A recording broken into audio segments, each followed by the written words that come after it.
Čau lidi, vítám vás u takového kratšího videjka, jak jste se mohli dívat na předešlý videjko, teď tam jsem mu nechal dvoucímu Raptorovi nějak 1000 nebo kolik, ale tady to bylo jenom taky kratší, jak jsem říkal, a nakonec vlastně potom natočím velké videjko. Takže jdem na něho, podívám se tady, jestli něco napadlo dobrého. Tak jo. Nic, dobré. Elixir myslím mám. Dobré, nevadí.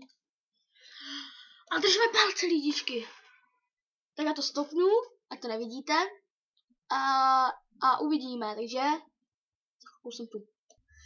Takže nic, lidi. To se nám nepovedlo. Omlouvám se, že jsem to stopl, ale prostě nechtěl jsem, ať to vidíte. Zás mu na začátku padl kritik, že jsem mu vzal jak pocať. Pak mi dal kritik, že mi vzal po půlku, dal jsem mu druhý kritik, dal jsem mu pocať a dal mi tež kritik a za to už pocať. Tak jo lidi, tak za hodinku bude taky další let's play, takže čaues!